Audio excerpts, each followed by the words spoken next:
Hi, good evening. ഇന്ന് നമ്മൾ പഠിക്കാൻ പോകുന്നത് bureaucracy, meaning and attributes.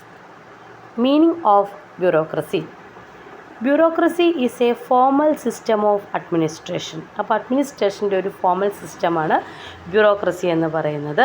Which characterised by hierarchy, specialisation, rules and impersonality. അപ്പോൾ ബ്യൂറോക്രസിയുടെ സ്വഭാവം എന്തൊക്കെയാണ്? ഹയറാർക്കിക്കലാണ്, സ്പെഷ്യലൈസേഷൻ, റൂൾസ് ആൻഡ് ഇംപേഴ്സണാലിറ്റി.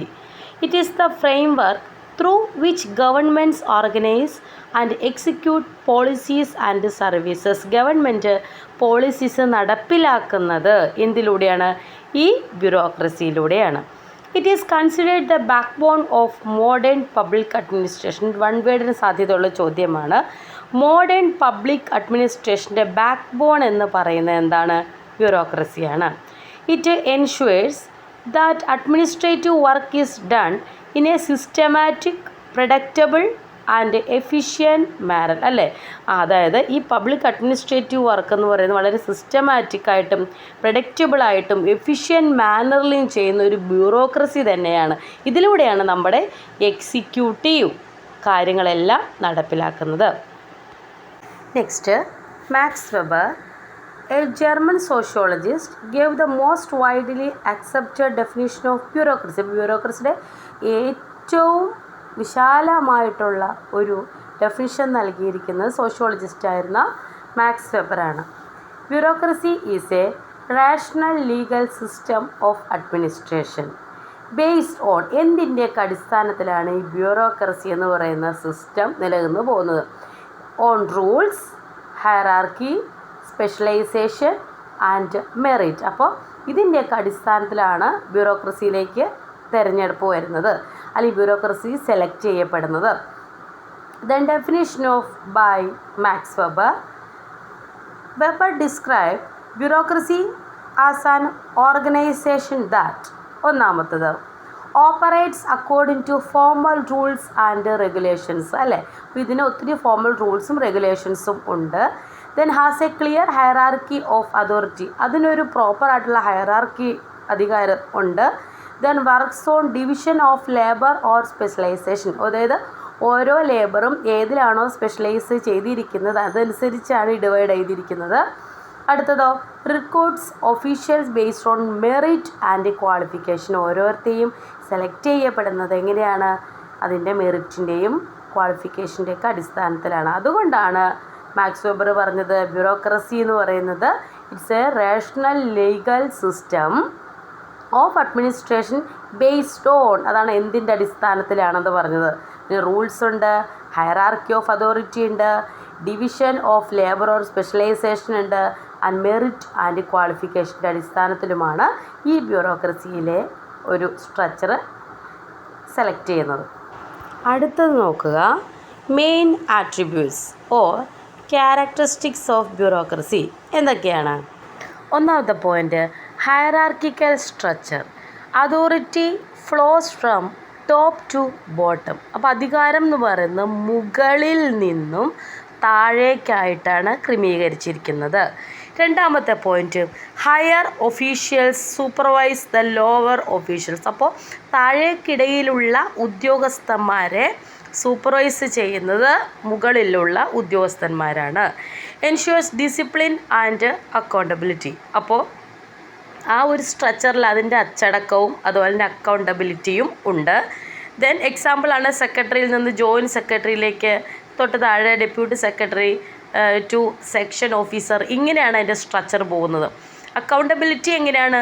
മുകളിലേക്ക്, അല്ലേ? റെസ്പോൺസിബിലിറ്റി എപ്പോഴും താഴേക്കും, അക്കൗണ്ടബിലിറ്റി എന്ന് പറയുന്നത് താഴെ നിന്ന് മുകളിലേക്കും ആണ്. ദെൻ ഡിവിഷൻ ഓഫ് ലേബർ, അതായത് സ്പെഷ്യലൈസേഷനിലാണ്. Work is divided into specific task for efficiency. അതായത് വർക്കെന്ന് പറയുന്നത് ഓരോരുത്തരുടെ എഫിഷ്യൻസി അനുസരിച്ചാണ്, അല്ലേ, ക്രമീകരിച്ചിരിക്കുന്നത്.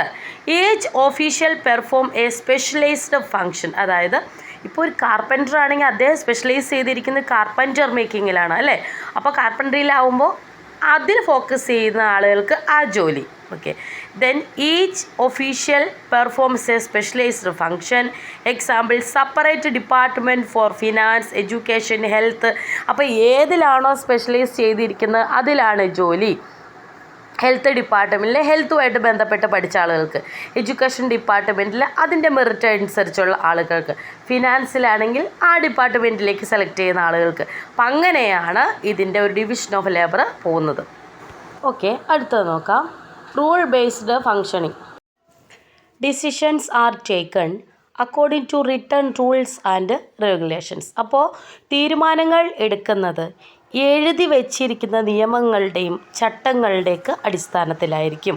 It reduces arbitrariness and promotes uniformity. അപ്പോൾ അതിൻ്റെ ഉള്ളിൽ തന്നെ ഒരു ഒത്തൊരുമ ഉണ്ടാക്കുന്നതിന് വേണ്ടി നമ്മെ സഹായിക്കുന്നു. അടുത്ത നാലാമത്തത് മെറിറ്റ് ബേസ്ഡ് റിക്രൂട്ട്മെൻ്റ് ആണ്. Officials are selected through competitive exams and qualifications. അപ്പോൾ ഉദ്യോഗസ്ഥരെ സെലക്ട് ചെയ്യുന്നത് കോമ്പറ്റേറ്റീവ് എക്സാമിലൂടെയും ക്വാളിഫിക്കേഷനിലൂടെയുമാണ്. It ensures competency and professionalism. Example UPSC selection for Indian civil services എക്സാമ്പിളാണ്. അഞ്ചാമത്തെ നോക്കുക, ഇംപേഴ്സണാലിറ്റി.